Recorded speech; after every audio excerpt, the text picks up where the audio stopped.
I was 16 when I first noticed something impossible behind my childhood home in northern Vermont. It was a jagged, vertical slit in the air, like someone had taken a knife and carved a line straight into the world itself. It hung in the open space behind our backyard fence, close to where the woods began, about 4 feet long and not even an inch wide.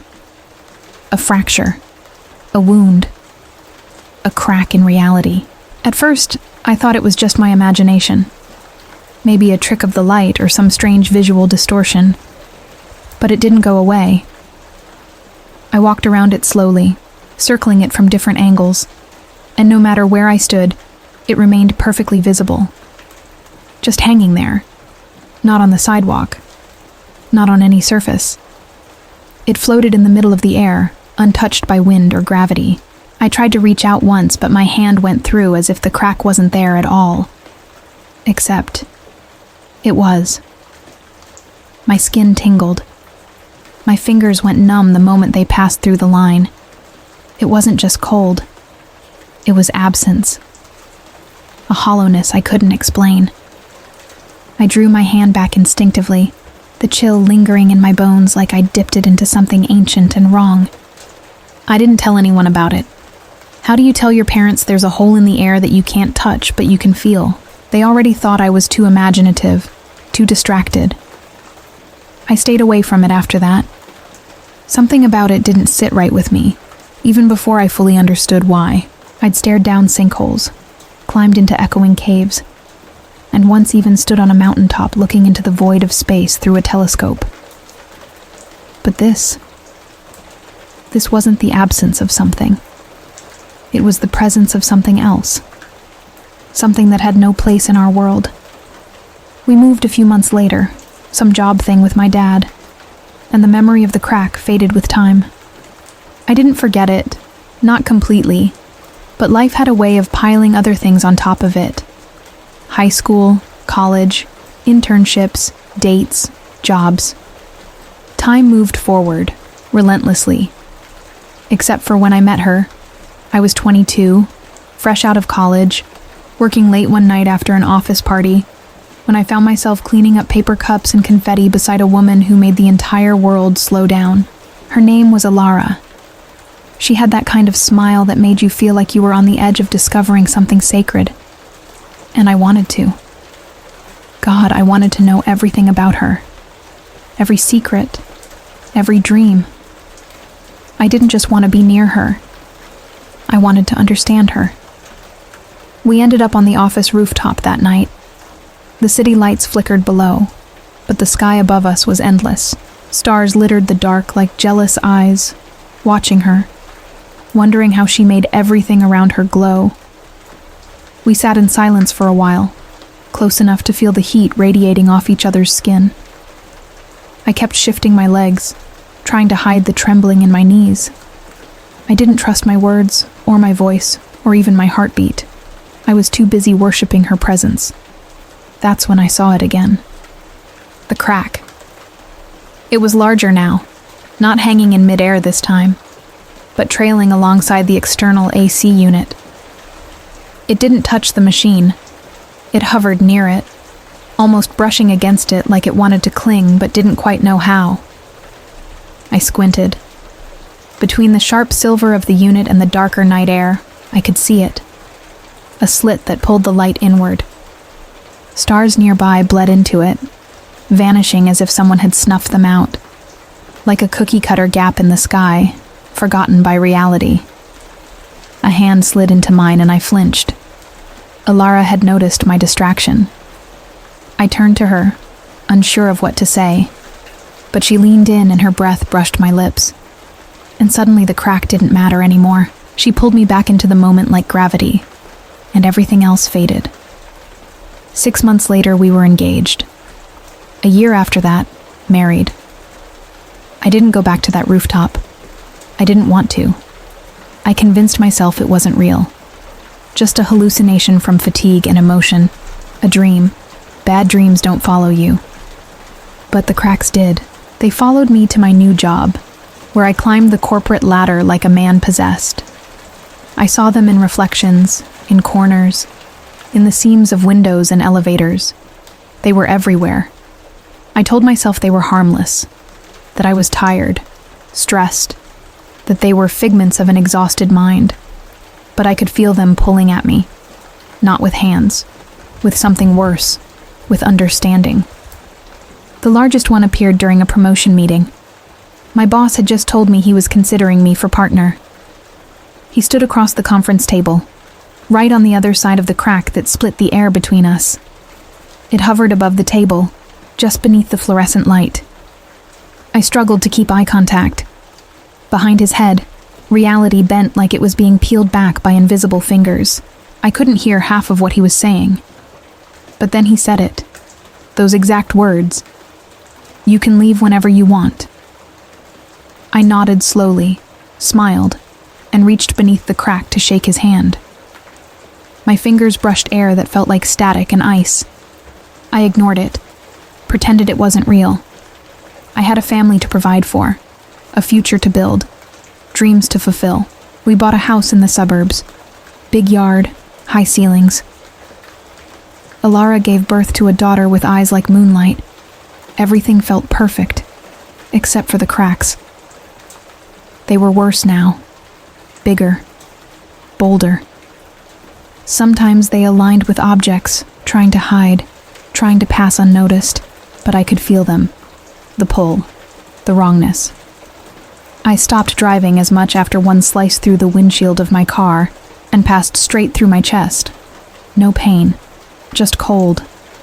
I barely made it to the shoulder before vomiting and clutching at my ribs, convinced my heart had been carved out. After that, I worked from home. There was only one room where the cracks didn't appear, the guest bathroom. I set up a desk in there, put a small lamp beside the toilet. Alara hated it. She tried to understand, but I could see the sadness in her eyes every time she opened the door and saw me there, hunched over my laptop, hiding from the invisible fractures that stalked our house. She tried to coax me out. Sometimes I managed a lap around the living room, a kiss on the cheek, a few bites of dinner, but I never made it past the front door. Too many cracks outside. They hung in the trees, hovered over the driveway, crawled along the edge of the sky. I was drowning in a broken world only I could see. Our daughter Mira didn't understand. She told her teacher I was dead, said I'd died a long time ago and we just hadn't had the funeral yet. When the school called, I sat at the kitchen table and tried to talk to her. She looked at me like I was a ghost. Maybe I was. Nights became unbearable. The darkness didn't bring rest anymore. It brought them. I could see the cracks shimmer faintly in the moonlight, carving the air above our bed like fractures in glass. I stopped sleeping beside Alara. I started locking myself in the bathroom, curling up on the floor with a pillow and blanket, trying to pretend I still had control over something. Anything. Alara adjusted. She always adjusted. That was her gift. She started hosting dinners in the house, invited friends and family, smiled like everything was normal while I hid behind a bathroom door. She even had a tiny TV installed in there for me, along with a table just big enough for my laptop and plate. She made sure I ate. She kept the house alive, even while I was dying inside it. Mira didn't forgive me so easily. She stopped knocking, stopped talking. When I tried to hug her, she winced like I was some strange man trying to touch her. I saw her growing older through the crack of that door, saw the shame blooming in her eyes each time she passed me in the hallway. I couldn't blame her. I wasn't a father anymore. I was a shadow rotting in the corner of a broken house. One night, I heard Alara crying. Not loudly, not enough to wake Mira. Just quiet sobs through the wall, like she didn't want me to hear. I didn't get up. I didn't go to her. I was too afraid. Not of her sorrow, but of the cracks between me and her. Of what they would take from me if I tried. The worst part was knowing I'd become like them. Fractured, split, hollow. The emptiness inside me mirrored the rifts I saw in the air. I could feel them inside my bones now, winding through my chest like spiderwebs made of frost. And then Mira said it. You can leave whenever you want." Her voice came from the other side of the bathroom door, soft and cold, but unmistakable. I blinked. My heart thundered. I opened the door in a rush, half expecting her to be there, but she wasn't. The hallway was empty. I stumbled through the house, calling her name, pushing myself through the cracks that twisted and hissed at my touch. My skin burned. My vision doubled. But I kept going. I had to find her. And then I did. She stood outside, in the clearing behind the house. The same one where I'd first seen the original crack all those years ago. Only now it wasn't a slit. It was a wound.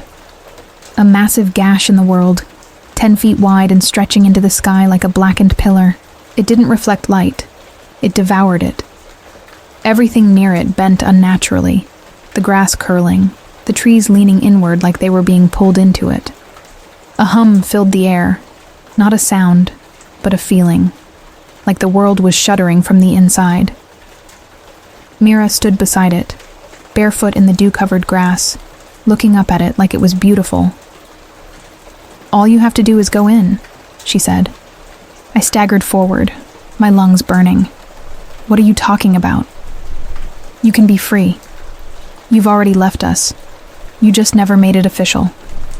She smiled gently, not with cruelty, not with hate, but with the calm certainty of someone who has already said goodbye.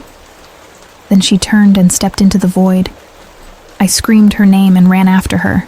The cracks were everywhere now, lashing out in invisible arcs that tore at my body, slicing into my soul. I didn't care. I didn't stop. I dove into the abyss after her, and the world ended. No. It unraveled. There was no light inside, no warmth, just pressure. I couldn't breathe, couldn't scream, couldn't think. I dissolved. I bled without wounds. I burned without fire. My mind was shredded, then stitched together with memories that didn't belong to me. I saw Ilara sobbing in the living room. I saw Mira drawing pictures of graves. I saw myself, a hollow man locked in a tiled room, too afraid to open a door. Then I blinked. I was lying back in a chair, a padded recliner like the ones at a dentist's office. Fluorescent lights buzzed overhead. Machines beeped. Wires ran into my arms. My heart stuttered, then thumped again. 3 men stood nearby in lab coats, watching me with clinical detachment. "Well," one of them said, "you were under for almost an hour." I tried to speak but couldn't. My mouth was full of dust. My throat burned. I coughed silently. "We kept sending the signals," said another. "Didn't you get them? The prompt to exit?" I closed my eyes. No, I hadn't gotten them. I'd gotten something else entirely, something they didn't understand.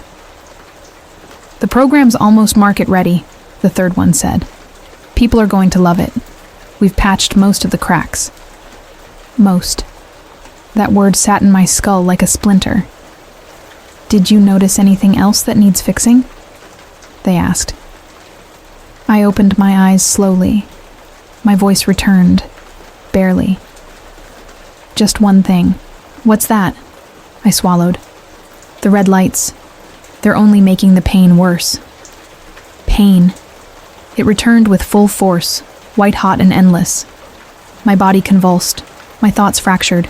Reality buckled, twisted, and then snapped. I wasn't in a chair anymore. I was in a gurney.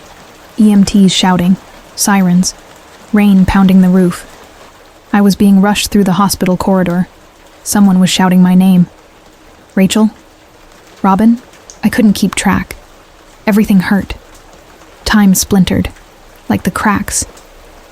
I passed out again, and somewhere deep in whatever dream or code or nightmare had taken me, I heard those words once more.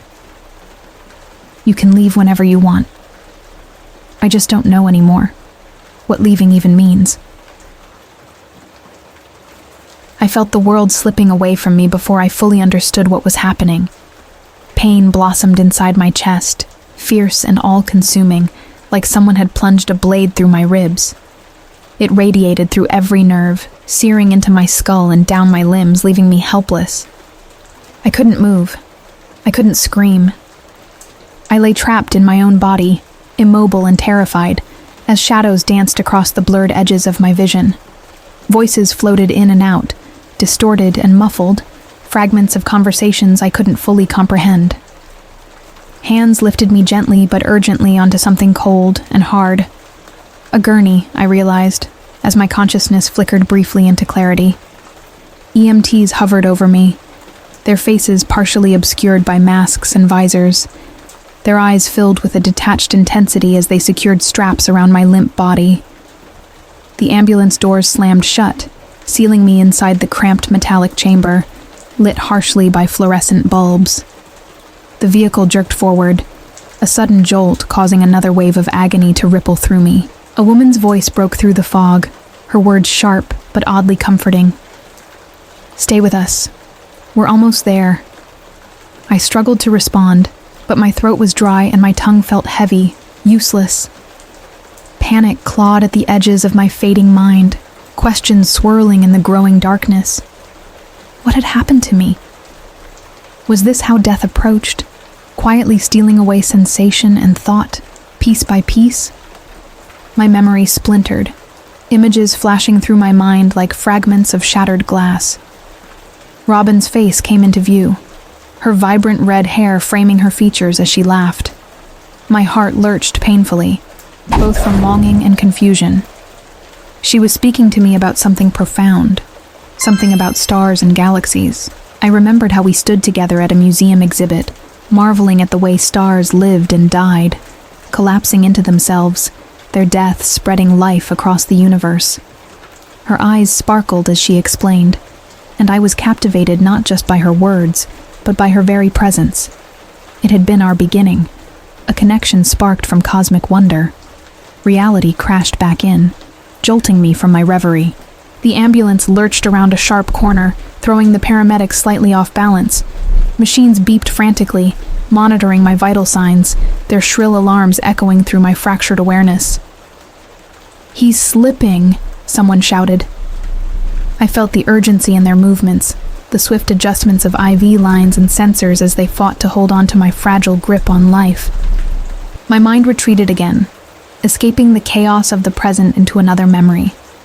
Robin and I stood in line at a local carnival. The warm summer air was heavy with the scent of popcorn and funnel cake, the atmosphere vibrant with laughter and excitement. She'd convinced me to ride the Ferris wheel, something I'd always dismissed as dull compared to the thrilling roller coasters. But that night, high above the ground, surrounded by shimmering city lights and the distant glint of moonlit waves, I felt more alive than ever before. Robin leaned into me, her head resting softly against my shoulder, her fingers intertwining gently with mine. In that moment, everything felt perfect, untouched by tragedy or fear. But perfection never lasts. Another violent jolt pulled me back to the present, the ambulance wheels hitting potholes in the road. The paramedics exchanged tense glances as they whispered rapidly, medical terms flying between them like desperate prayers. A voice crackled through a radio, the dispatcher giving rapid-fire instructions, the words critical condition and unstable echoing ominously around the cramped space. I strained to make sense of their urgency, to grasp the details of what was happening to me, but my consciousness began to drift again, slipping into another memory, this one more painful, edged with regret. Rain hammered against the windshield as Robin and I argued bitterly inside my car. It had started innocently enough, a discussion about a friend who had gotten married after knowing someone for less than a year. But somehow, our conversation had spiraled into deeper, darker territory. Questions about our own future, our readiness for commitment, our differing views on what love truly meant. Robin's voice had trembled with hurt, her eyes filling with tears as I fumbled through my words, desperately trying to explain myself but only making things worse. The pain in her expression as she showed me the ring, a A ring her mother had left for her, a token meant for the person Robin would one day choose to share her life with.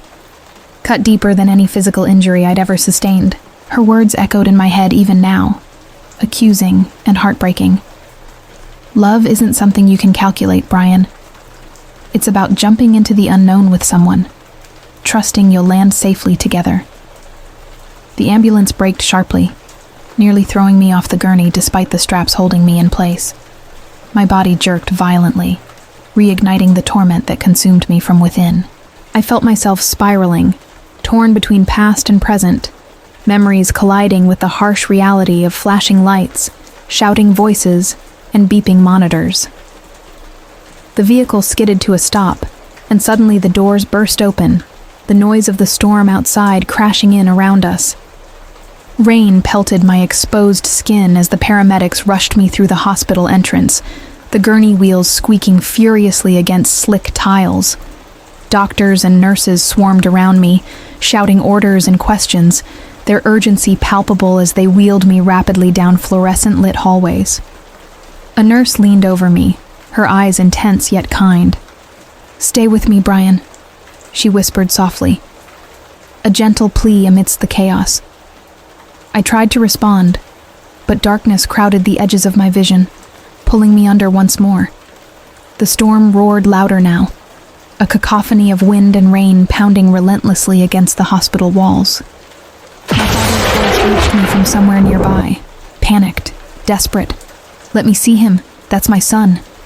Security guards moved to restrain him, his anguished cries fading into the background as medical staff continued their frantic efforts. Another memory surfaced, sharper and crueler than the others. Robin, illuminated by headlights and emergency vehicle strobes, lying motionless on a rain-soaked pavement. I had screamed her name, rushing toward her, only to be held back by officers who dragged me away. "That's my girl," I had sobbed, pleading helplessly as the paramedics lifted her onto a stretcher. "Please let me see her." Reality snapped me back once again. I was on an operating table now, bright surgical lights glaring down into my eyes, blinding and painful. A masked surgeon leaned in close, muttering something about internal injuries, the urgent need for intervention. A nurse squeezed my hand gently, whispering reassurance, though her voice wavered with fear. Machines beeped urgently around me, their frantic warnings signaling the thin line I walked between life and death. Robin's face hovered before me one last time, beautiful yet sorrowful, her words from that rainy night returning like a haunting refrain. Maybe love is supposed to be uncertain, Brian. Maybe that's what makes it special. Her image blurred, fading slowly as darkness finally claimed me completely, dragging me beneath its silent, suffocating depths. I don't remember losing consciousness, but I remember waking. It wasn't waking in the ordinary sense, not the kind where your body stretches and your eyes adjust to light. It was more like surfacing from the deepest trench imaginable, my mind clawing its way up through mud-thick layers of memory, fear, and pain. There was heat, tremendous engulfing heat. I couldn't breathe. My limbs were heavy. I was no longer lying on a gurney, nor surrounded by the sterile light of an ER. I was somewhere else entirely, somewhere far from the world I knew. The sky above me was unfamiliar, if it even was a sky, more like a shifting veil of colorless smoke, rippling with currents I couldn't see but could feel pressing against me. Beneath me, nothing. Just a surface that didn't exist but supported my weight all the same. My body ached from the inside out, as if something had been torn from me and hastily stitched back together. Then I saw her. Robin stood a few feet away, red hair fanned gently by a breeze I couldn't feel. Her eyes locked onto mine with a mix of sadness and something else. Resolve. I opened my mouth to speak, but nothing came out. She closed the distance between us and placed her hand on my chest. That simple contact sent a shockwave of cold clarity through my entire body, and the illusion of place around us cracked just slightly. "You were ready to go," she said, and somehow I heard her. Not with ears, but deeper, inside my own mind. like her voice was stitched into my thoughts. I didn't know, I tried to say. The words were broken, fragile things, but they made it out. I didn't mean to. Her eyes softened. I know. She stepped back, and the world began shifting again. I blinked, and suddenly we were standing at the top of the Ferris wheel, back in that suspended cart, the city lights stretching beneath us like fallen stars. I remembered the warmth of her beside me, the silence that said more than words. This wasn't memory. It was something else, a place between memory and reality, between breath and death. What is this? I asked her. It's what you left behind, she said, and what you still might reach. I looked at her, really looked, and saw that she wasn't quite the same.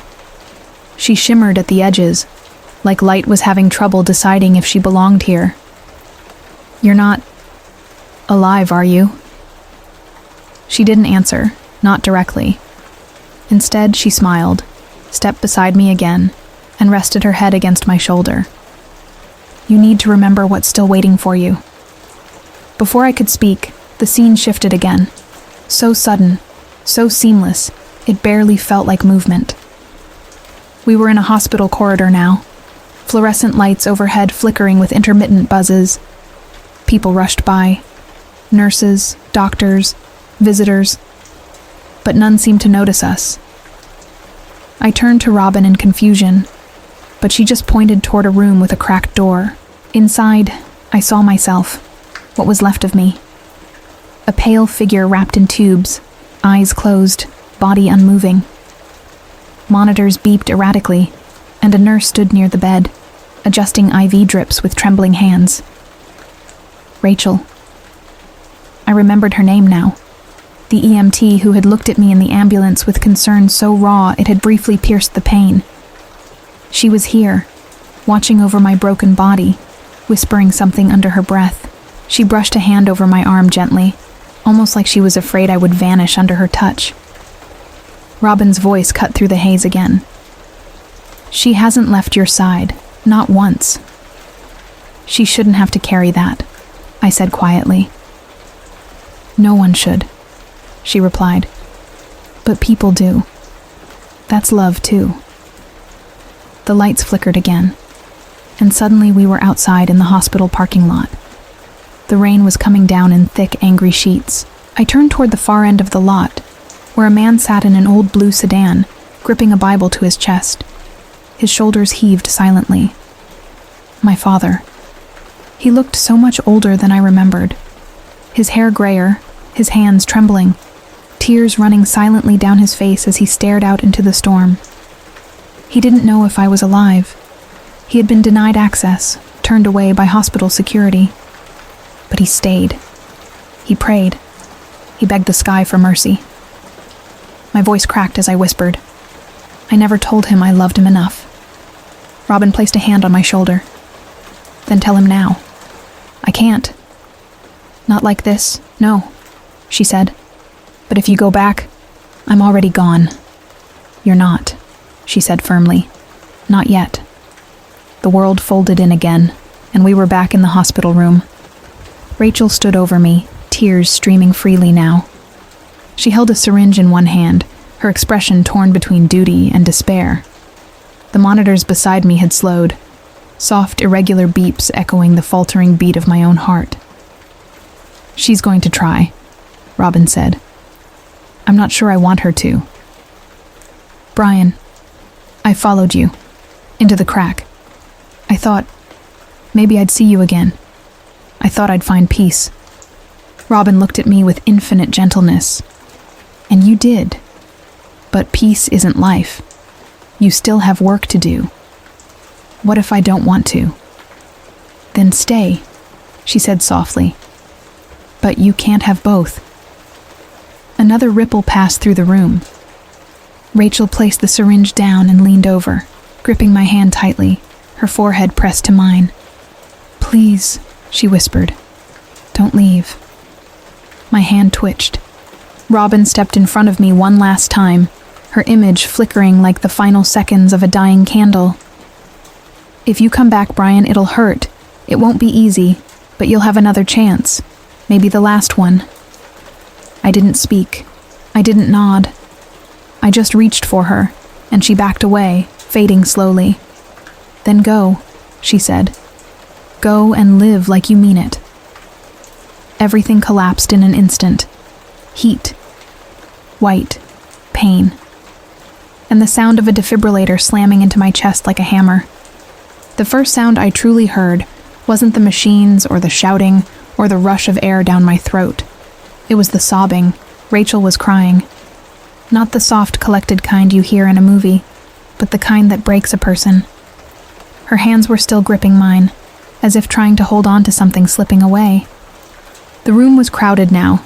Nurses, a doctor, another EMT I didn't recognize, but Rachel didn't move.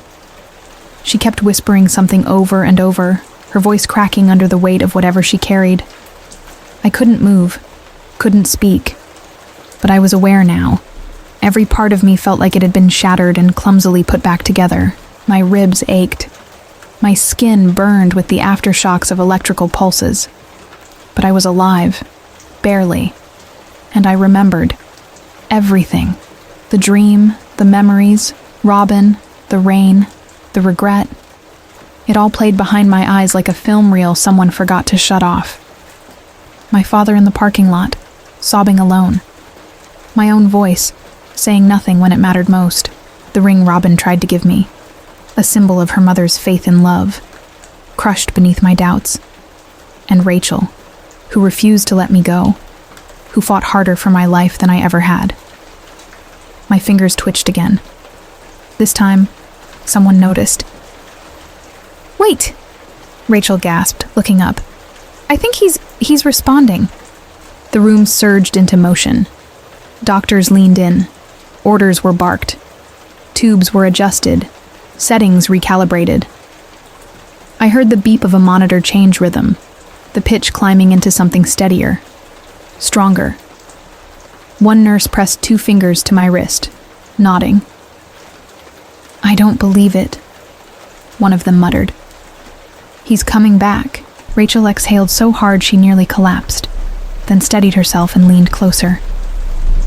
"You scared the hell out of us," she whispered, half smiling through the tears. "But you did it. You're back." I wanted to thank her, to say anything, but the words weren't ready. My body was here, but my mind was still climbing out of something black and deep and merciless, still pulling itself from the crack. Later, I don't know how long, minutes, hours, days, I was moved to a quieter room. No alarms, no shouting, just the soft beep of a heart monitor and the slow hiss of oxygen flowing through the mask over my face. Rachel stayed with me. She didn't say much, just held my hand, sometimes read something softly. I drifted in and out, never fully asleep, never entirely awake, just in between. Eventually, I found the strength to move, to speak. I asked about Robin. Rachel paused. Her eyes were careful. "Robin's gone," she said. "She died before the ambulance arrived." I nodded slowly. I'd known. I'd known before she said it. Known when I followed her into the crack. Known when I saw her face in that not place beyond death. But hearing it confirmed, tore something inside me wide open. My body shook. I cried, silently at first, then harder, deeper. Rachel didn't let go of my hand. She stayed with me, steady, grounded, like an anchor. It was a full day before I could get out of bed. When I did, my legs buckled. Rachel caught me, helped me sit. She brought me water, small things, but each one meant more than I could explain. She didn't push me to talk. She just stayed. When the sun set that evening, painting the hospital walls in gold and blood orange, I asked for my phone. There were dozens of missed messages. My dad, my roommate, people I barely spoke to. But one message stood out. A text from Robin, sent the morning of the accident. 3 words. "I love you." I stared at it for a long time. Then I opened a new message, typed out a response. Simple. Raw. I love you too. I'm sorry.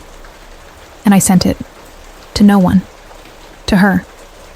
Then I called my father. He picked up on the first ring, voice breaking the moment he heard mine.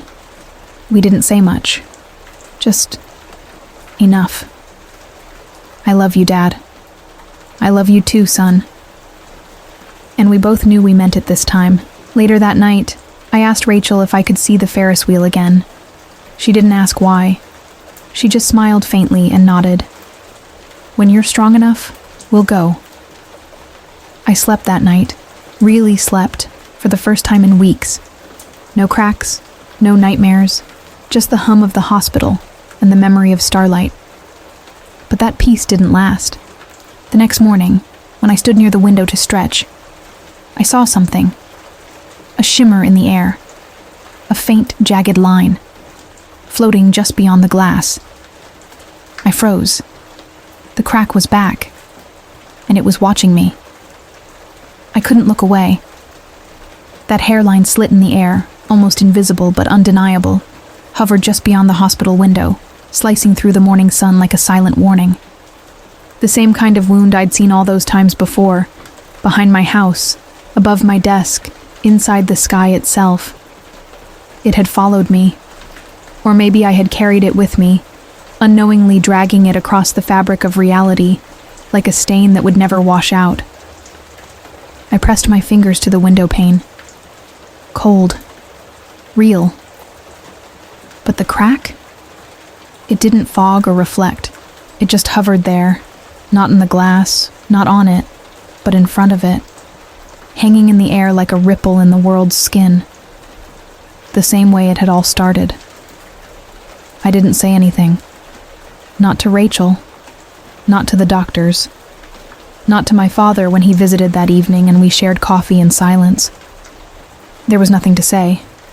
I knew now that the cracks weren't just hallucinations or glitches in my mind.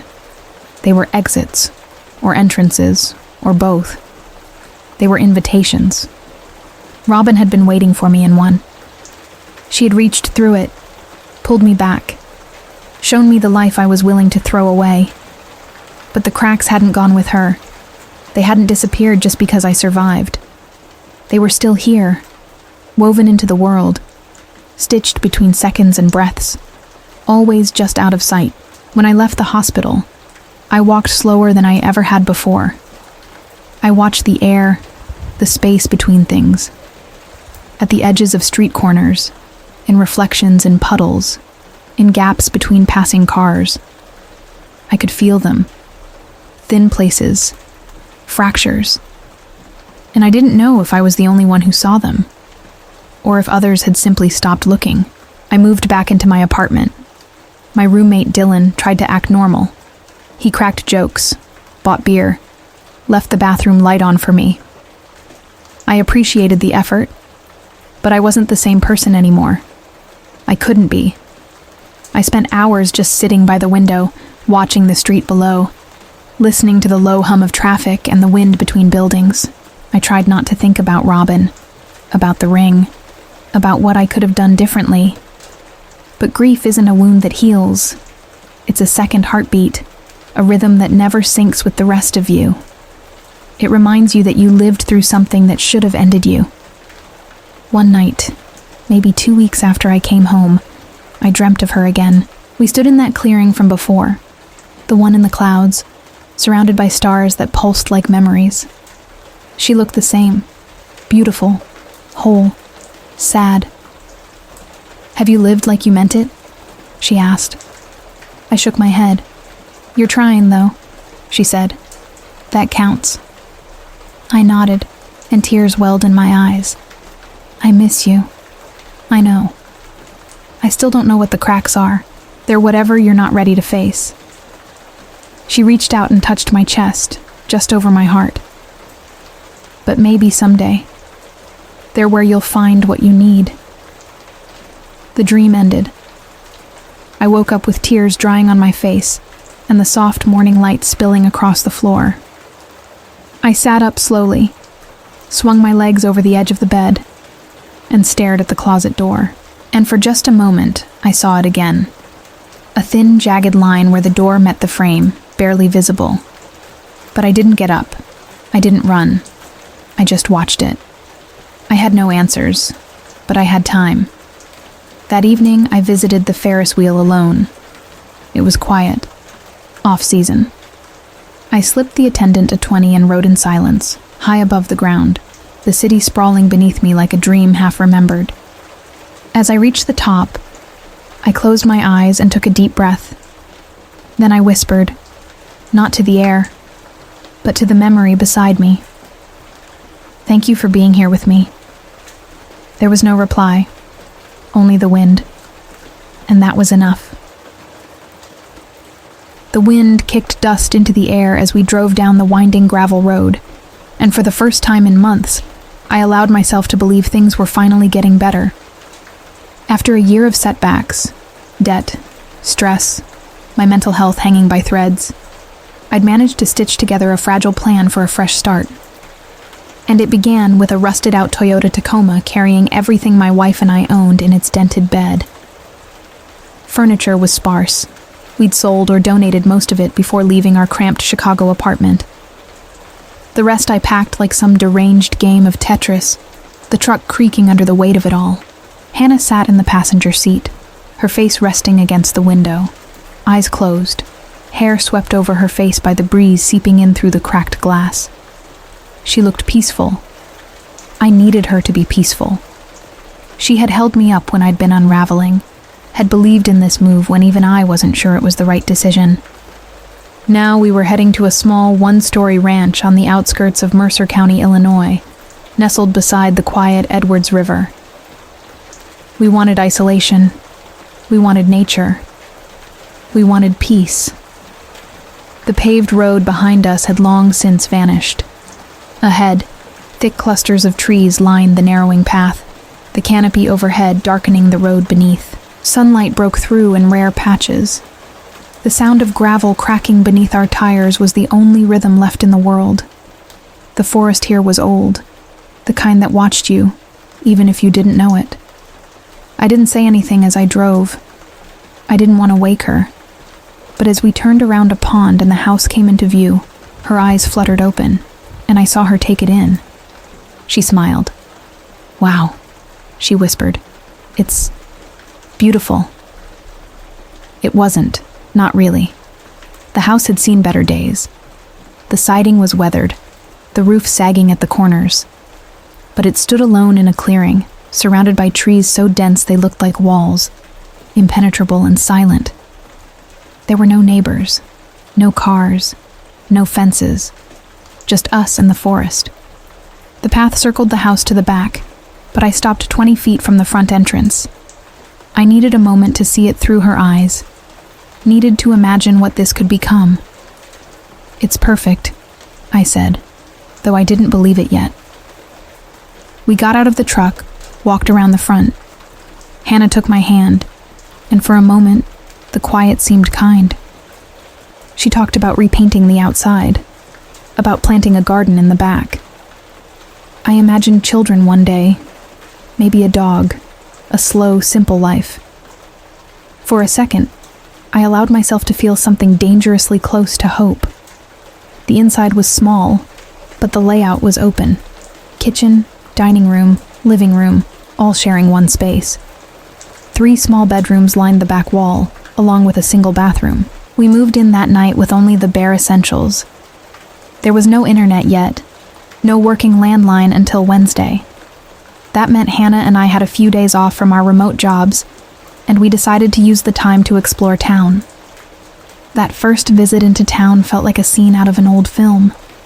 One main street, lined with quiet little shops and diners that looked unchanged since the 60s. We were both starving, so when we passed a place called Dell's Diner, we didn't hesitate. Inside, a woman in her 50s greeted us with a tired smile. Her name tag said Bianca, her uniform red and pink striped, the edges of her apron stained with old grease. Her face was hard to read, somewhere between polite and distant. She led us to a booth and handed over menus without comment. Just when I was about to speak, she asked, "You two just driving through?" "No," Hannah replied cheerfully. "We just moved in. Bought the old place near the Edwards River." Bianca's face changed. Something passed over her features. Recognition, followed quickly by unease.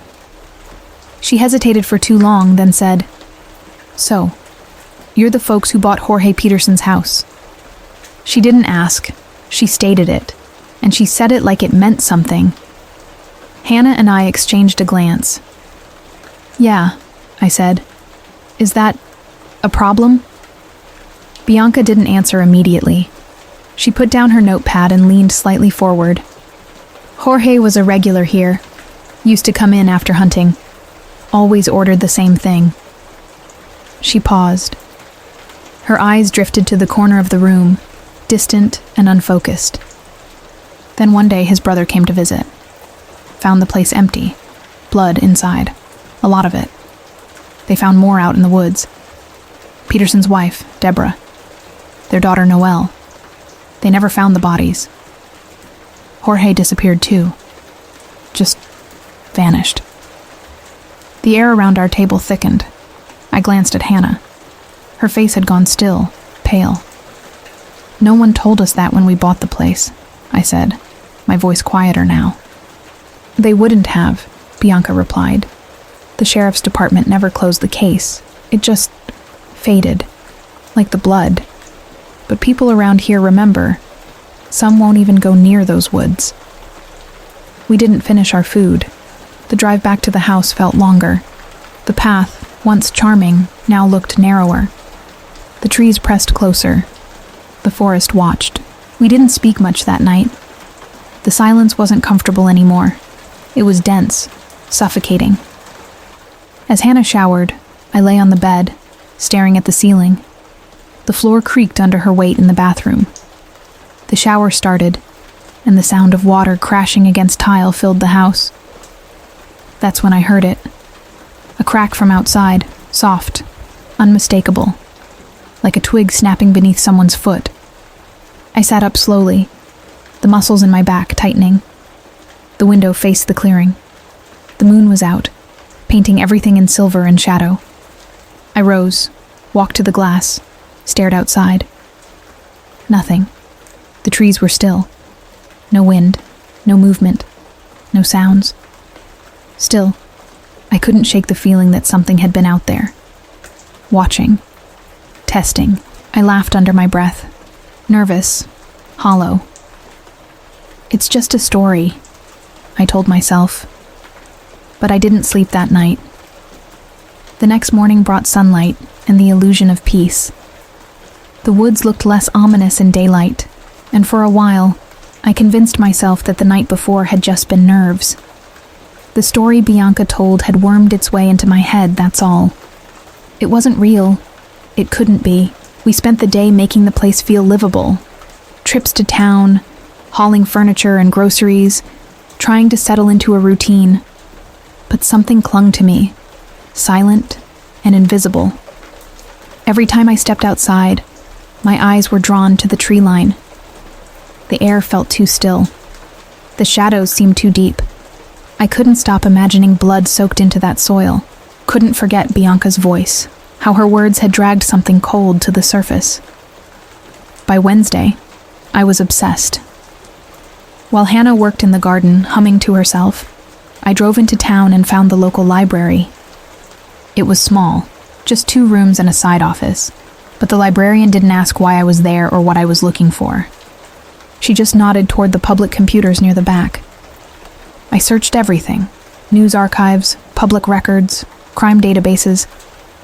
At first, there was nothing.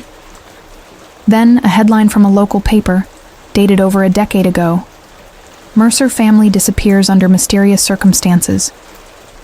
The article was short, clinical. Jorge Peterson, his wife Deborah, and their daughter Noelle were last seen in town 3 weeks before their disappearance.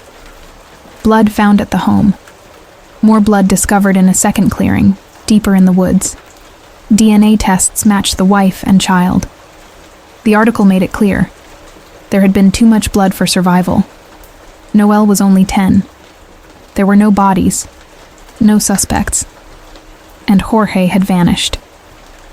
The paper didn't say anything about cults or rituals, but one line stood out.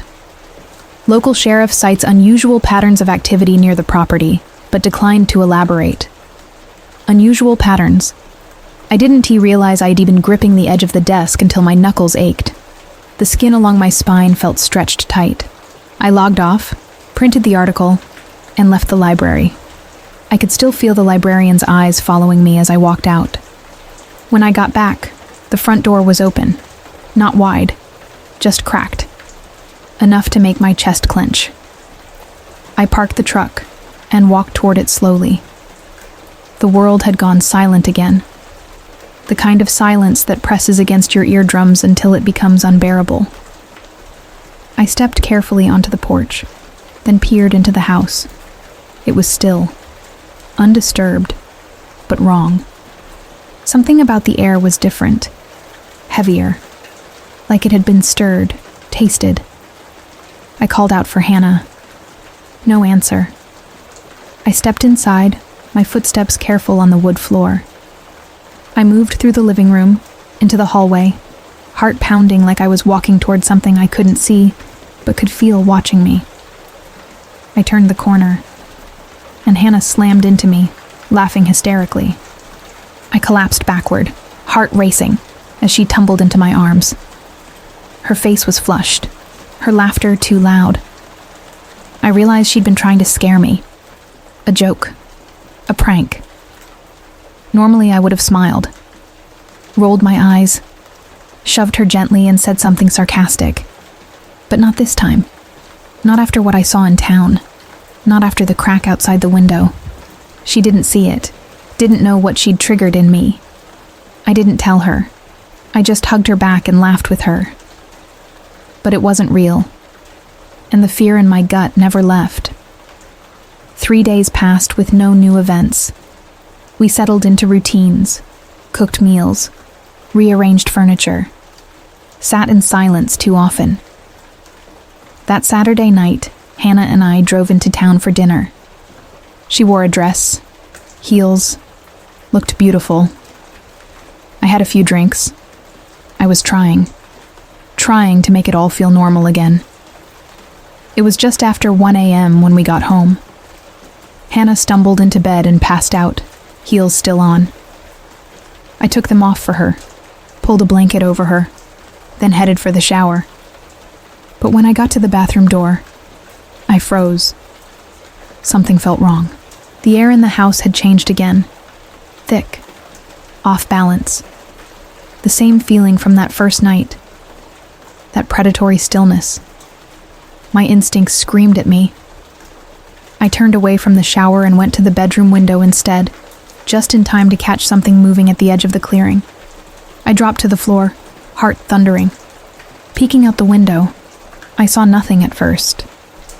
But as my eyes adjusted, the darkness began to take shape. Figures, at the edge of the woods. Not one, not two. 7. They stood spaced apart, about 20 feet from each other, all wearing long robes that shimmered faintly in the moonlight. They didn't move, didn't speak, just stood there, watching. I didn't breathe.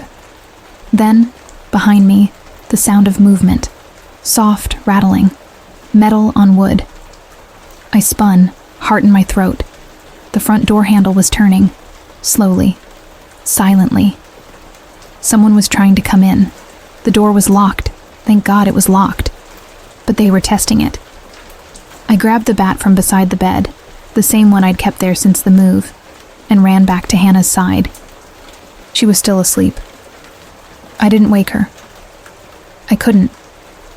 Not yet. I didn't know what this was, or what would happen next. I sat beside her, back to the wall, holding the bat with white-knuckled fists. The figures never moved. Eventually dawn came, and they were gone. The morning light filtered through the blinds like nothing had happened.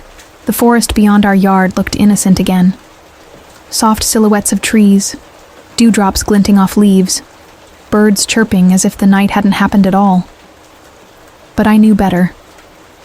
I sat on the edge of the bed, the bat still in my hands, my grip sore and fingers cramped. My body trembled with the weight of knowing. They had been out there. They had tried the door. They knew where we lived, where we slept. I didn't wake Hannah until I was sure they were gone. The moment she opened her eyes and smiled at me, I felt the deepest sting of guilt. She looked so at peace. She had no idea what had unfolded just outside our walls. I stared at her for a long time, debating, but in the end, I told her everything. Her face changed slowly as I spoke, smile fading, eyes narrowing, confusion giving way to growing dread. She didn't cry. She didn't interrupt. When I was done, she stood, walked to the window, and looked out at the forest. "Did you lock the door again?" "Yes, I triple-checked it." She nodded, then sat at the kitchen table in silence. We cried together for the first time since the move. It wasn't loud or dramatic. It was quiet, bitter. The kind of crying you do when the hope you've built starts to collapse in your hands. We didn't just cry for what had happened. We cried for what we had lost. The future we had pictured was unraveling, and we both knew it. The family we dreamed of. The simple life in the woods. The illusion of safety. I checked the truck later that morning. The tires had been slashed, every single one. There were deep cuts in the rubber, too deliberate to be anything but intentional. Dread rooted itself in the pit of my stomach and bloomed into something colder than fear. Certainty. This wasn't random. They didn't want us to leave. I tried to keep my composure as I returned to the house and broke the news to Hannah. She took it better than I expected, but her hands trembled as she poured herself a glass of water. The implications settled over both of us like a fog. We were trapped. There were no phones, no internet, no neighbors for miles. We were alone. The rest of that day, we fortified the house. We barricaded the windows with what little furniture we had. We pushed the wardrobes, the desks, even the boxes we hadn't unpacked. The only door we left unblocked was the front. If we needed to escape, we needed at least one way out. I reinforced it with a broom handle wedged against the doorknob. It wasn't much, but it was something. When night came again, neither of us slept. We sat in the bedroom, backs pressed together on the floor, facing opposite directions with a hunting knife in Hannah's hand and the bat still clenched in mine. The air grew cold as the hours passed, the silence outside pressing harder and harder against the walls. And then it started. First came the scratching. A long, deliberate scrape along the bedroom window. Metal against glass. Not sharp. Not quick. Drawn out. Measured. It ran the length of the window, paused, then repeated. Hannah buried her face in my shoulder. I held her tightly, trying to keep my breathing quiet. My eyes locked on the window, praying the glass would hold. Then, the scratching stopped. It was replaced by a low sound, a rhythmic murmur, chanting. At first it was distant, like a song carried by the wind, but it grew louder and closer, until it was all around us, surrounding the house, wrapping around it like a shroud. The words weren't English, weren't Latin, just guttural syllables, deep and primal, spat from dozens of voices. And just as suddenly as it began, the chant dissolved into a scream, a horrifying collective shriek that rattled the windows and made the walls vibrate.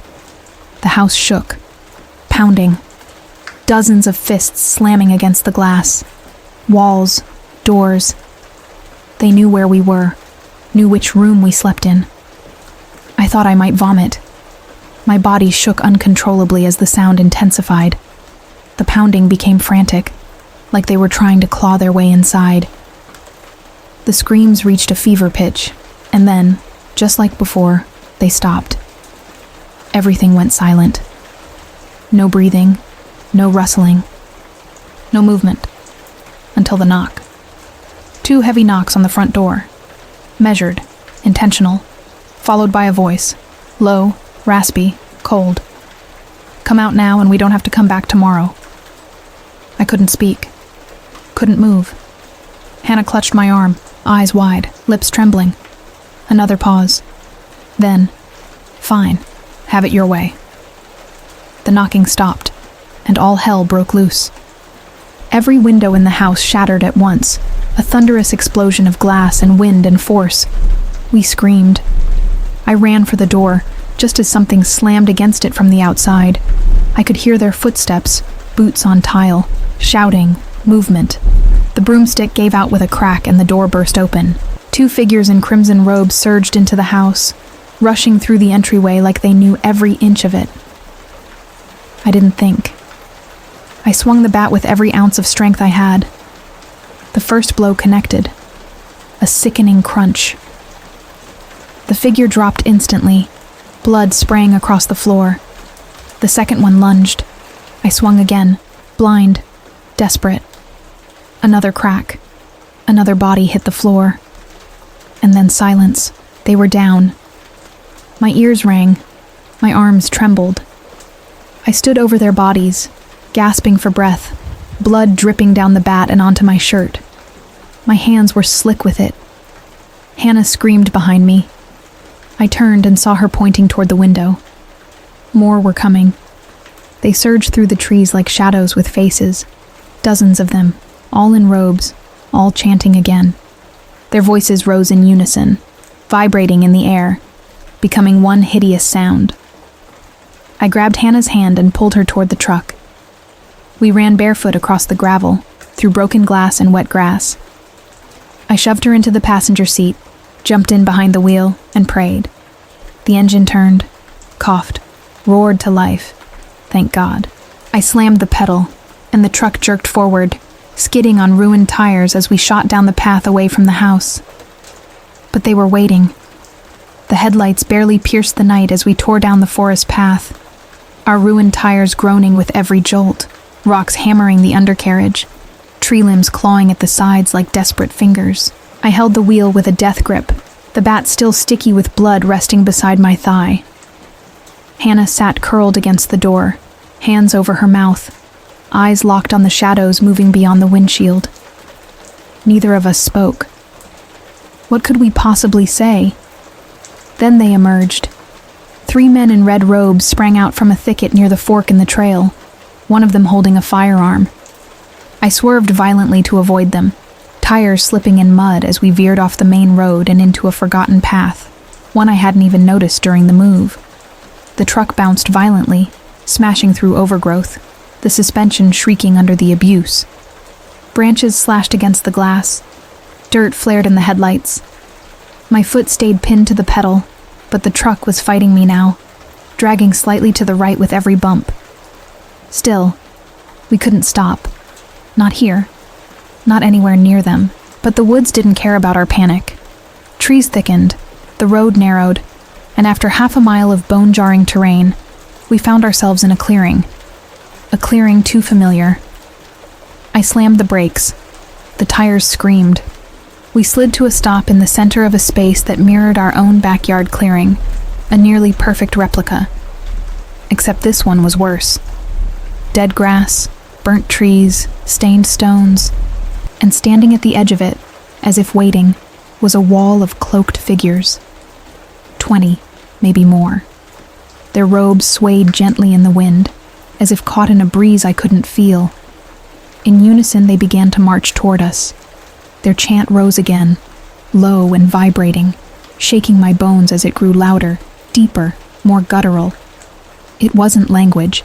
It was force, sound as pressure, meaning as invasion. I turned to Hannah. She was sobbing now, shoulders trembling, face streaked with tears and dirt. "I'm sorry," I whispered, but I don't think she heard me. I unbuckled and opened the door. "Don't!" she screamed, reaching for me, but I was already stepping out into the night. The cold slapped me like a rebuke. I walked slowly, deliberately toward the figures, toward the one in the center, who stepped ahead of the others, taller than the rest. His robe was darker, hood drawn lower, But even from a distance, I recognized the way he carried himself. The smug weight of confidence. The cruelty wrapped in stillness. He stopped 5 feet from me. "Enjoying the house?" he asked, voice low, sharp, and grating like rusted metal. I'd heard it before. Outside our door, whispered through the glass. I didn't answer. "Whether you allow it or not," he continued, "we are going to sacrifice your wife. She is needed." The words didn't come with fury or theatrics.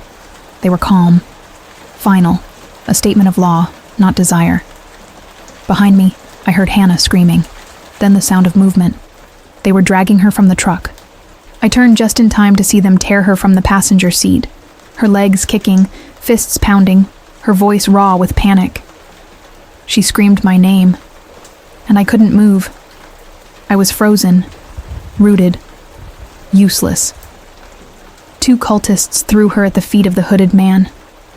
She curled up, crying, holding herself, her spirit cracking under the weight of it all. The hooded man turned to me again. "We need your help." I stared. "What?" He tilted his head slightly. "Join us. Deliver the blow. Prove your loyalty. You'll never feel powerless again."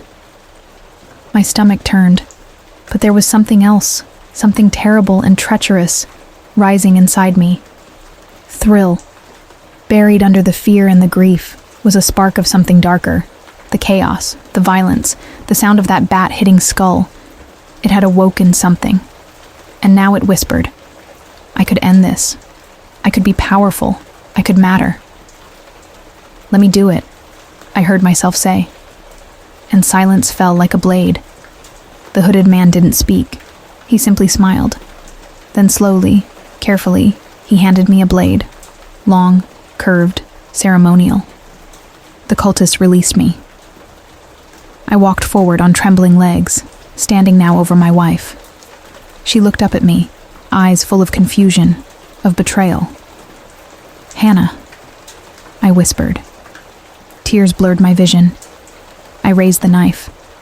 The chanting resumed, louder than ever, and her screams were drowned in the sound. And then I brought it down, plunged it into her chest, her body arched, blood spilling instantly, soaking her dress, the dirt, my hands. Her eyes went wide, then glassy, then still. The knife slipped from my fingers. A warm wave of ecstasy surged through me, shameful and sickening. I had done it. It was done. The hooded man stepped forward and threw back his hood. His face was older now, lined, hardened, but it was him. "Jorge Peterson, welcome to the Brotherhood," he said. They draped a robe over my shoulders, and I wept, not from regret, but from something even worse. Relief. The robe felt heavy across my shoulders, not from the fabric, but from what it meant. It wasn't just blood that soaked through my shirt now. It was purpose. My legs trembled, not from fear, but from the sensation of belonging, of being part of something vast and monstrous. For the first time in my life, I was not running from something. I had run to it. Jorge stood beside me, arms folded behind his back. He watched my face with the quiet pride of a man who had just passed the torch to a worthy heir. Around us, the chanting slowed, became lower, more deliberate, a ritual winding to its end. The body at my feet, Hannah, lay in the dirt like a discarded offering, her blood soaking into the thirsty ground. Her hand had stopped twitching. Her eyes were still open. I couldn't close them. I didn't deserve to. I didn't look away. And then, as if summoned by her final breath, the wind changed. The flames they had lit in a circle around us danced higher, snapping upward toward the tree canopy. The air tightened, electric and metallic, like a thunderstorm just before the sky tears open. The figures in the robes all dropped to their knees, their heads bowed. Jorge nodded at me, motioning for me to do the same. I knelt. That was when I saw it. Beyond the firelight, deep in the trees, something moved. No, pulsed. A void. A crack in space, but alive. Not quite a door. Not quite a wound. But something in between. Like a slit in the skin of the world. It pulsed in rhythm with the final syllables of the chant. Each beat brought it closer. Larger. Hungrier. That's what this was for. The sacrifice hadn't been about blood or loyalty or terror. It had been about feeding it. And now it wanted more. A gust of wind ripped through the clearing, snuffing out half the flames in an instant. The light bent unnaturally. Shapes moved at the edge of vision. Faces, or what looked like faces, formed and vanished in the dark. I could hear them, hissing without mouths, weeping without lungs. Whispers that clawed into my skull and told me secrets I would never repeat. Names I didn't know I'd forgotten. Futures that had already passed. Then Jorge stepped toward the crack and raised his hands. He began to speak, not in English, but in that language they all chanted earlier. The one made of shapes and nightmares. The void responded, quivering like gelatin made of shadow and teeth. And I realized, too late, that this was only the beginning. Hannah was not the last sacrifice. She was the key. They had been waiting for me all along, not just to kill her, but to open the next chapter, the next threshold. I stumbled backward, the robe suddenly suffocating. The crowd turned. All eyes, hundreds of them, burned into mine from beneath hoods. Some eyes were human, some were not. Some had too many. Others had none at all. I wanted to run. I wanted to scream. But I had done this. I had offered the only person I ever truly loved to the dark. And the dark had accepted. "Where are you going, brother?" Jorge asked, his voice echoing with something inhuman now. It layered itself over the sound of tearing fabric. No, not fabric. Reality. The crack was growing, stretching open like a mouth. I turned and ran. The forest didn't want me to. Branches grabbed at my robe. Roots coiled beneath my feet. The path had vanished, or maybe it had never been real. I sprinted anyway, lungs burning, blood from my hands drying on my arms, my ears filled with voices.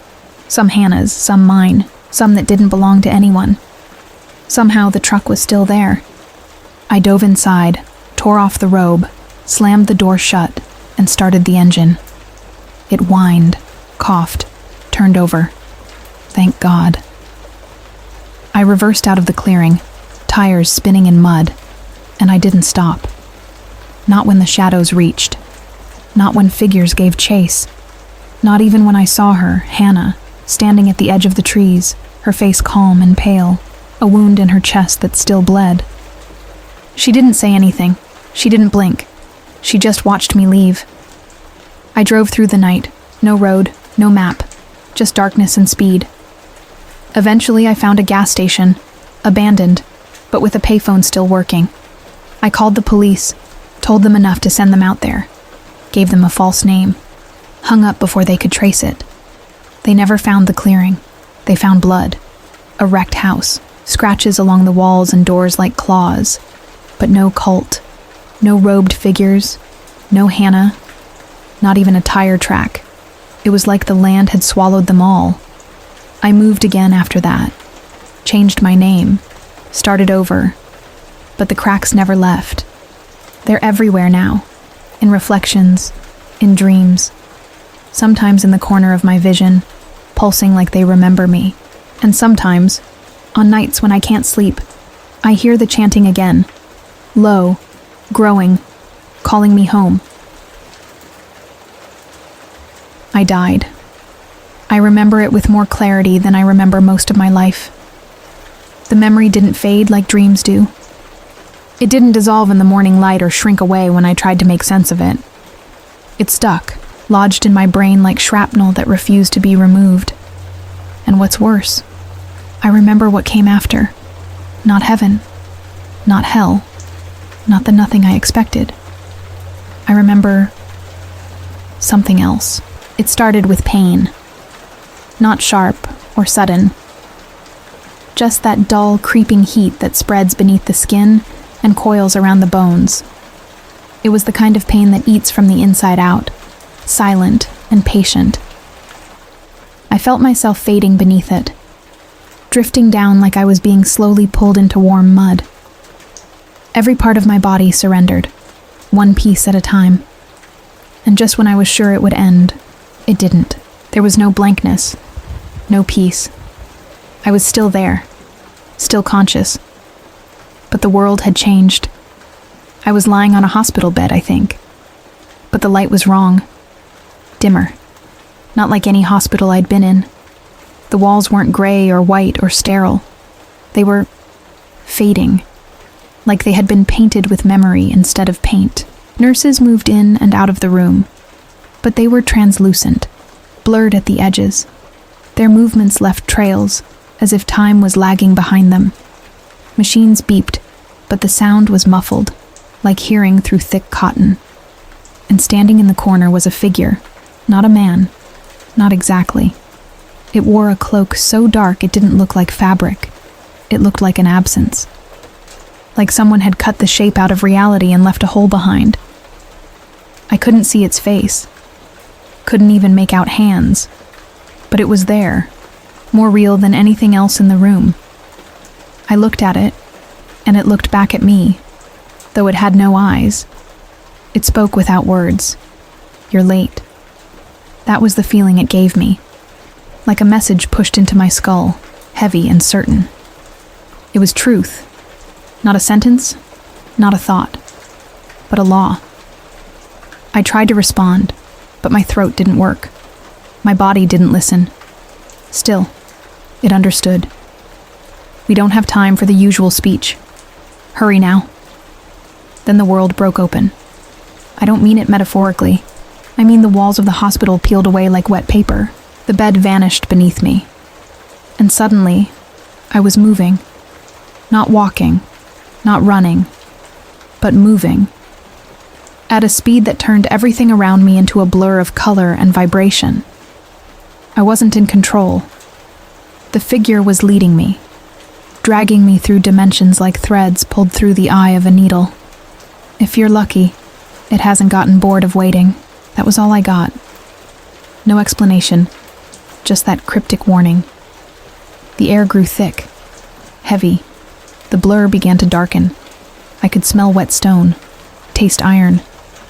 I felt like we were descending, deeper into something ancient, something buried not just underground, but under understanding.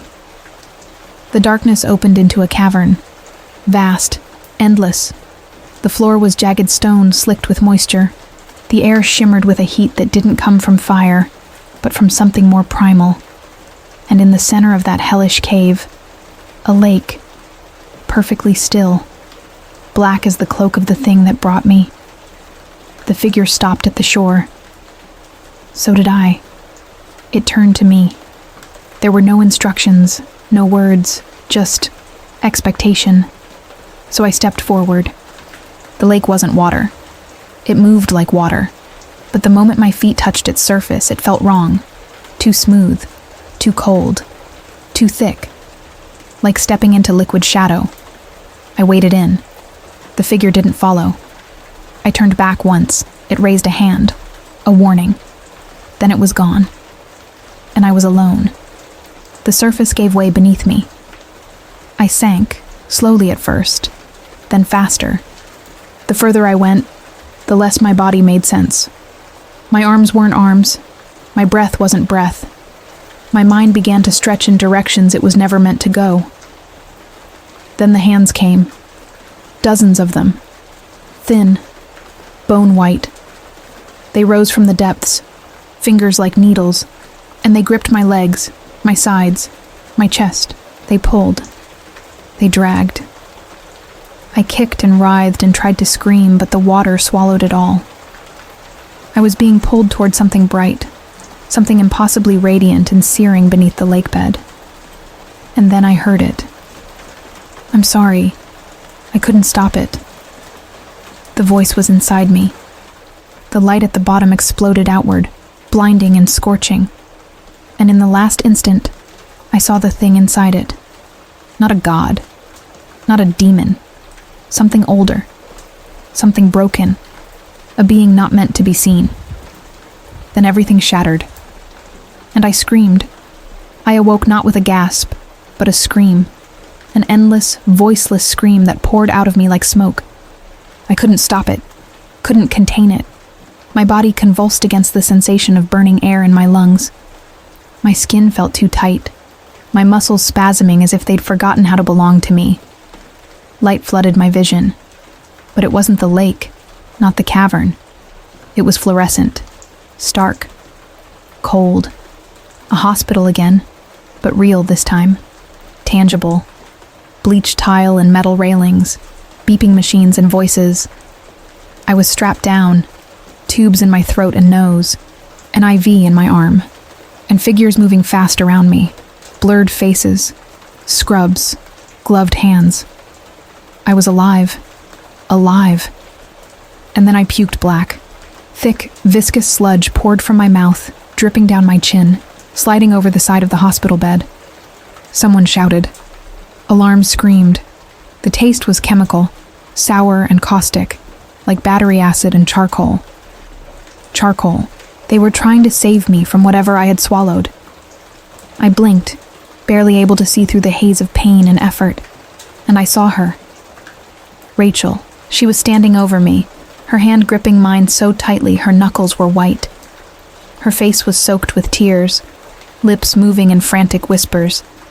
She saw me watching her and broke into a sob. "You're back," she whispered. I couldn't respond, couldn't move, but I heard her, felt her. It took hours, maybe longer, before my body caught up to the fact that it hadn't died. I was given oxygen, IV fluids, whatever else they could think of to restart a man who had already stepped beyond the veil. Rachel never left the room. Neither did the pain. But the worst of it wasn't physical. The worst was remembering. I remembered the darkness, the lake, the hands, the thing beneath it. And more than anything, I remembered her. Robin. I don't know how I remembered that name so clearly, but it branded itself in my thoughts like a fire that refused to go out. Robin. My past. My mistake. She'd died. That much was real. A car accident. Years ago. My grief had never quite healed. We'd been complicated. But I'd loved her. And now, for reasons beyond reason, she was part of this. She had been there, in that void, in that space beyond death. And she had pulled me out. That night, I didn't sleep. I stared at the ceiling while Rachel sat beside me, drifting in and out of exhaustion. When she finally dozed off in the chair, I whispered into the sterile air, "Why me?" No answer came.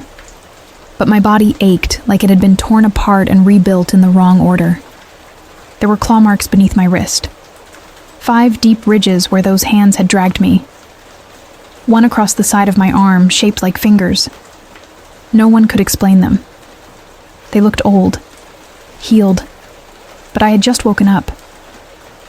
Eventually, they moved me to a quieter room. I was stabilized, out of the ICU. They said I was lucky. Lucky. As if anything about this felt like fortune. Rachel told me I had been found by my roommate Dylan, collapsed in the bathroom, empty pill bottle in the sink. He had called 911, followed the ambulance to the ER, waited outside the operating room for hours. They'd almost lost me. Twice. And the whole time I'd been gone. Not unconscious, not dreaming. Gone. A few days later, I was allowed to go home. Rachel brought me there. She didn't ask for explanations. She didn't press for why I'd tried to leave her, to leave everyone. Maybe she knew I didn't have the words. But even if she had asked, what would I say? That death wasn't final? That something waits for us beneath the lake of silence? That love doesn't die, it follows, and sometimes it pulls you back. I barely believed it myself. Still, I tried to return to something resembling normal. I went back to my apartment. Dylan acted cool, like nothing had happened. He offered pizza, asked if I wanted to play some old co-op game. I appreciated the gesture, but I wasn't ready. The cracks hadn't left. Not the ones in the world, the ones in me. At night, I dreamed. Always of water. Hands. Screams without mouths. Sometimes of Robin. She would appear in the dreams, smiling, distant. Her hair lit by a sun that never moved. We would talk without speaking, feel without touching. And one night, she showed me something. A vision. A child playing at the edge of the ocean. A birthday party. A house by the sea. A porch in twilight. Rachel beside me. Silver hair. Laugh lines. Peace. A life. It was a future I hadn't earned, one I still wasn't sure I wanted. But it was real. It felt real. And then she said the words I'd never forget. Don't follow me. I woke up crying. Rachel found me like that, sitting at the edge of the bed, face in my hands. She didn't ask what the dream was about. She just touched my back, let me be. I didn't deserve her, but I needed her, more than ever. Time stopped working the way it used to. I'd sit at the kitchen table, sipping cold coffee, staring at a window that no longer felt like a boundary. Sometimes I'd catch myself looking at the air, not through it, at it, as if I might glimpse a crack, a ripple, a place where something was peeking through. I no longer trusted that this world was the only one. I'd been elsewhere, and I knew now that the curtain between here and there was paper thin. Rachel did her best to ground me. She brought me meals I barely tasted. She played soft music at night, songs I didn't recognize. She kissed my cheek when she thought I was asleep. And sometimes I'd hear her crying, muffled behind the bathroom door, her voice too fragile to call out. I'd broken something in her, and I didn't know how to fix it. One evening, she walked into the living room with a smile that didn't quite reach her eyes and asked if I wanted to go for a drive. No destination, just the road. I agreed without thinking. Anything to feel motion. Anything to feel like I hadn't died. We drove for over an hour. The city bled into forest. Forest into coastline. Eventually, we parked near an overlook. One of those places where people carved initials into wood and couples kissed beneath fake stars. We didn't say much. She leaned her head on my shoulder, and I watched the tide roll beneath the moonlight. It felt like something out of that dream, out of that life she'd never seen. "Do you still think about her?" Rachel asked softly. I froze. Robin's name hadn't passed between us since the hospital. "I do," I said. Rachel nodded, her fingers intertwined with mine. "I'm not jealous. I just wish you hadn't had to carry that pain alone." I didn't answer. There wasn't a right answer, but I squeezed her hand. We stayed until the air grew too cold, then returned home.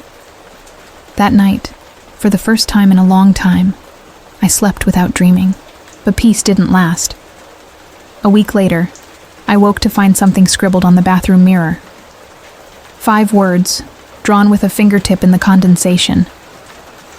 "You're made of stars, kid." I stared at it for a long time. That was what Robin had said, at the end, before she vanished, before I was pulled back. My heart began to pound. Had someone else been here? I checked the windows, the door.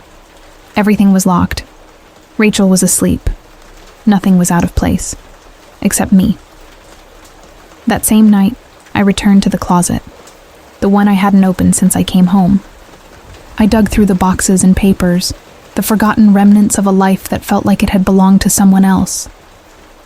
At the very bottom, folded inside a letter I'd never mailed, was a photograph. Robin and I, years ago. Smiling on a beach I could no longer name. I flipped it over. There was a message written on the back, in my own handwriting. But I didn't remember writing it. "Don't follow me. I'm already gone." But you're not. You still have a chance to light up the world. My knees gave out. I collapsed onto the carpet, clutching the photo to my chest, shaking. I hadn't survived because of luck. I hadn't survived because of science. I'd survived because she pulled me back. Because something, even beyond death, still believed in me. That belief terrified me more than anything. Because now I had no excuses. I started therapy again. I talked to Dylan. Really talked. I asked Rachel if she'd marry me, not out of guilt or desperation, but because I wanted to build a life, not escape one. I didn't tell her everything. Not about the void. Not about the cloaked figure. Not about the hands beneath the lake. But I did tell her about the cracks I still sometimes saw. She asked if I thought they would ever go away. I told her I hoped not. They reminded me of where I had been, of what I had lost, of who I still had left. And on the nights when the air feels too still, and the silence presses in too close, and I can hear echoes of screams that don't belong in this world, I whisper back into the dark. I remember, because I do, and because maybe, just maybe, that's the point. Not to run from death, not to worship it, but to remember what it taught me. That the end is never the end. Not when someone loves you enough to pull you back. Not when you've still got something left to do. Not when the cracks in the world lead you home. Before I stepped into the curator role at Whitmore House Museum, I would have laughed at the idea of ghosts. I wasn't raised on horror or the supernatural. My father was a firm atheist, a man of logic and facts, and he raised us, me and my 4 siblings, with the same principles. He used to joke that if there really was an afterlife, he'd come back and prove it to us. When he died unexpectedly in the spring of 2009, I kept waiting for a sign. Something, but nothing ever came. Not back then, at least. What I experienced later was a different story entirely. The Whitmore House stands in the heart of Lancaster, Pennsylvania, tucked between a row of aging brick buildings like a secret nobody talks about. Built in the mid-1700s by a wealthy couple named Charles and Miriam Whitmore, it was rumored from the start to be cursed. When I took over as curator last year, the former director, a stiff, gray-haired woman who always spoke like she was delivering bad news, warned me plainly, "You'll hear them. You'll see them. The Whitmores never left. Don't be afraid." I chalked it up to superstition and moved on. That was before I started working late hours alone, preparing for the Lives of the Forgotten exhibit. For 3 straight weeks, I stayed past midnight, stringing chicken wire across display walls and organizing artifacts. And that's when everything began. The first encounter happened on a quiet Tuesday evening. I was standing on a wooden stool, hanging a brittle Civil War-era quilt, when the air behind me shifted. I can't explain it. It was like the temperature dropped and the silence got heavier. I felt someone behind me, close enough to touch. Then a dry cough broke the silence. Startled, I turned, nearly falling from the stool. At the foot of the stairs, I saw a blur, a flash of fabric, blue and white, vanishing up the curved staircase like a dancer spinning out of sight. I jumped down, flipped on the hallway lights, and walked to the stairs, calling out, "Is someone here?" But no one answered. That's when I heard the creaking. A door on the second level had swung open. I climbed halfway up the stairs and paused. The silence was broken by the sound of footsteps, heavy, deliberate, and approaching. Then came a breath, long and wheezing, and then whistling. A slow, tuneless whistle, growing louder. I didn't wait.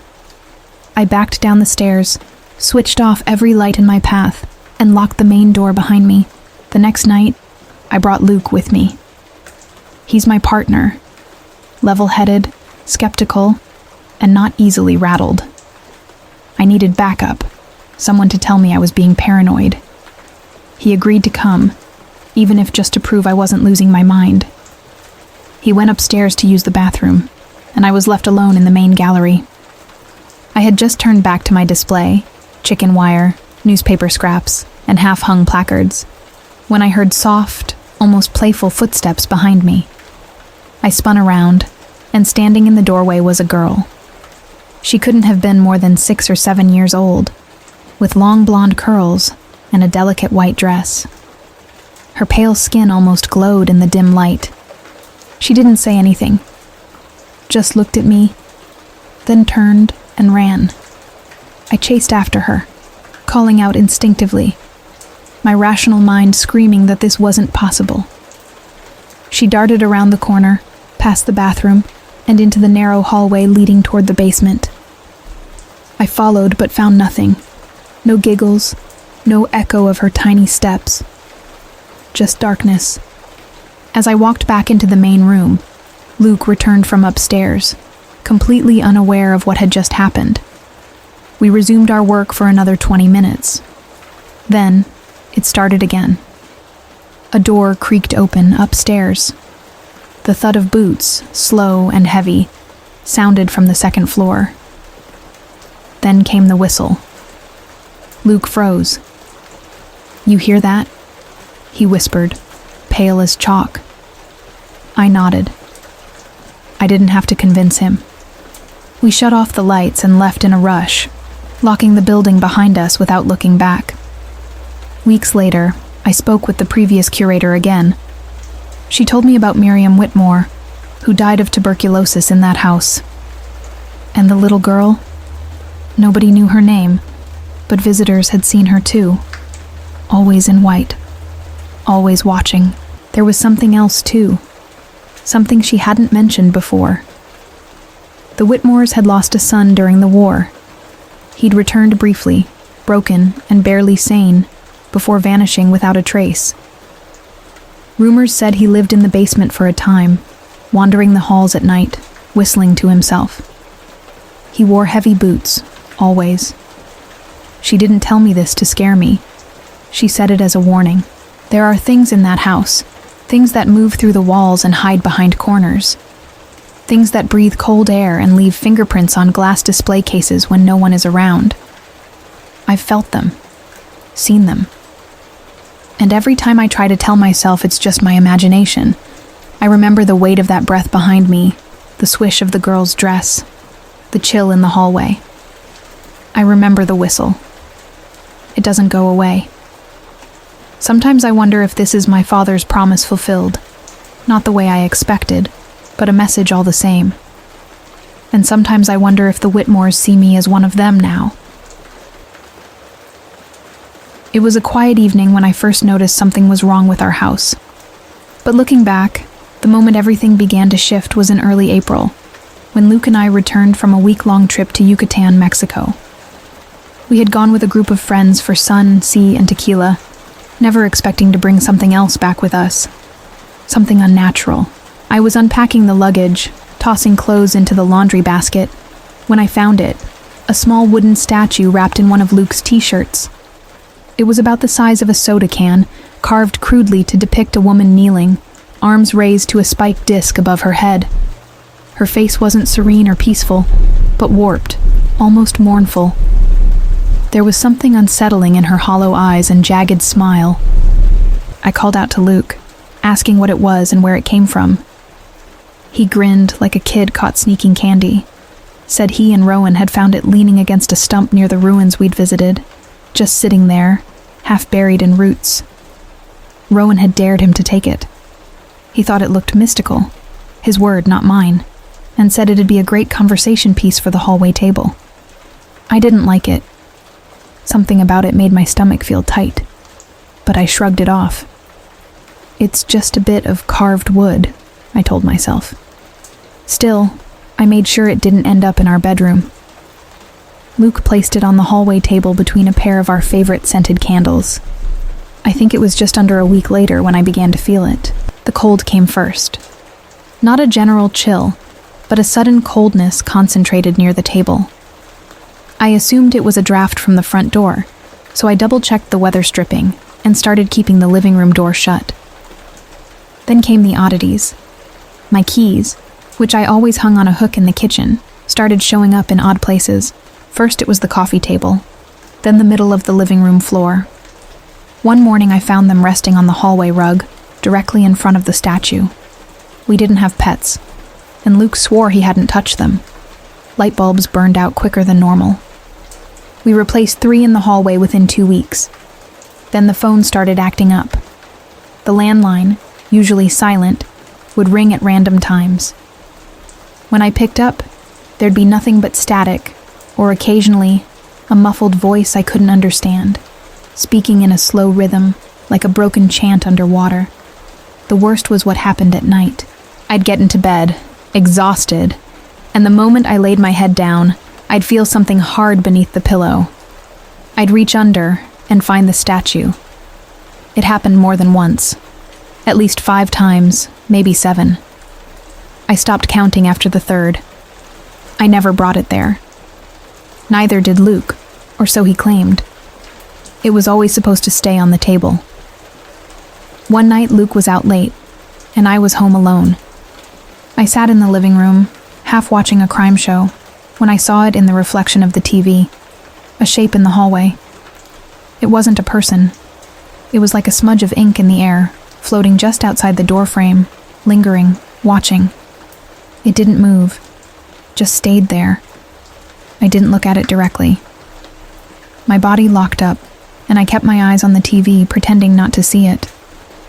I could feel it watching me. Then, slowly, it backed away into the hallway and disappeared. When Luke got home, I practically dragged him out the door and suggested we grab dessert at McDonald's, an excuse to get out. Sitting in the car, heart pounding, I finally told him everything. I expected him to laugh or tell me I was being dramatic. But instead, he sat there silently for a moment. Then he said, "I've seen it too." He explained how sometimes when he woke up at night, it would be standing in the doorway to our room. Just a shape, darker than the shadows around it. He would blink, rub his eyes, and it would still be there for a moment before slowly vanishing. We pieced together the timeline. It all started after we brought that statue home. That same night, we didn't go back inside right away. We walked into the garden, statue in hand, and built a small fire in the pit we used during summer cookouts. The wood crackled, and the statue hissed as it burned. For a split second, I swore I heard something, like a sigh carried on the wind. But Luke didn't mention it, so I said nothing. The next morning, the hallway didn't feel cold anymore. The phone stopped ringing randomly. The lights stayed on, and the statue never came back. It's strange how something so small, so seemingly harmless, could carry so much weight. But whatever was bound to that piece of wood, it didn't belong in our home. And I will never, ever bring back another souvenir from a place I don't understand. I used to believe dreams were just echoes of our thoughts, stray sparks from the brain, nothing more.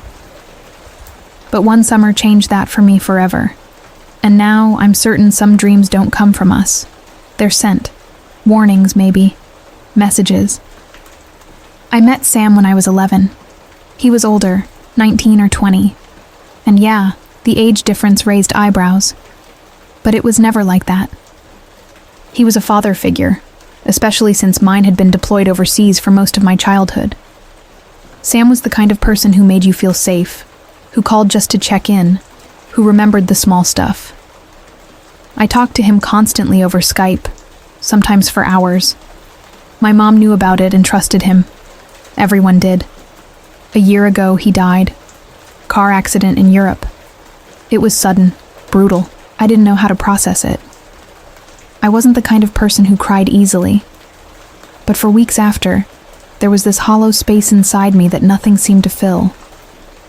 Even now, writing this, I feel it. He wasn't just a friend. He was part of my anchor to the world. It was maybe a month after his death that I had the dream. I was in someone's backyard. A wide, open yard, lit by warm sunlight. I was jumping on this pile, some kind of debris or rubble, but not dangerous. There was a fallen tree resting against it at an angle, like a ramp.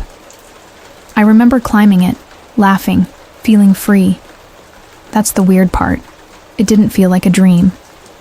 It felt like I belonged there. But then it ended. I woke up and forgot most of the details, chalking it up to another weird, pointless night of sleep. 2 weeks later, my mom suggested I spend a week or two with my cousins. They lived out in a quiet part of the state, surrounded by farmland and open space. I hadn't seen them in a while and needed the break, so I agreed.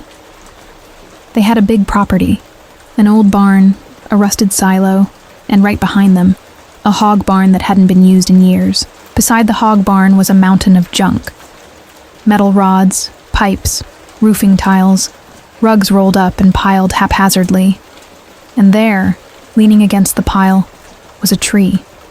A broken tree. Split right down the middle. One half had fallen across the trash heap, just like in the dream. At first, I didn't make the connection. My memory's not great, and dreams fade fast. But something about the scene felt familiar. Like deja vu stretched too far. The first week went by without much to note. Then one afternoon, my cousin Lacey suggested we go outside and explore. I didn't hesitate. We wandered around the yard until we reached the pile of scrap. It was my idea to climb it. I was bored, and the stack looked solid enough. We scrambled up, laughing, daring each other to go higher. I picked a spot near the top, sitting on one of the thicker branches of the fallen tree. Lacey settled a few feet away, resting on a rug partially buried beneath old fence wire. I can get a bit hyper when I'm excited. Sitting still isn't my strong suit. So, of course, I started bouncing. Not hard, just small movements, testing the spring of the branch. Then I heard it. A crack. Not loud, but final. The branch gave out. I didn't even have time to scream. I fell backwards off the tree, slamming onto a bent gutter that shifted under my weight. I landed awkwardly, winded, stunned, half draped over the metal curve. And I was sliding. Below me, sticking up from the pile, was a jagged piece of metal, thin, rusted, sharp enough to impale a deer. I couldn't stop myself. I was rolling straight toward it, helpless. Then, something grabbed me. A firm grip on my wrist, not yanking but steady, pulling me just enough to shift my weight. I stopped sliding. I managed to twist and plant my foot, catching myself before I could tumble off the edge. My heart was racing. My hands trembled. I looked up, breathless, expecting to see Lacey. But she wasn't there. She was still stuck where she had been, one leg sunk into the pile through a loose grate. She was struggling to pull herself free. There was no way she could have reached me. I didn't say anything at first. We climbed down slowly, shaken, but pretending to laugh it off. Later that night, I told my aunt. Then I called my mom. Neither of them brushed me off. We all remembered Sam. And I think we all knew, deep down, what had happened. That dream, it was never random. It had been a glimpse, a preview, a place I was meant to see. And Sam, maybe he saw what was coming. Maybe he was still watching, still protecting me. People don't believe in that stuff. But I do now, because I've felt the touch of someone long gone. And I'm alive because of it.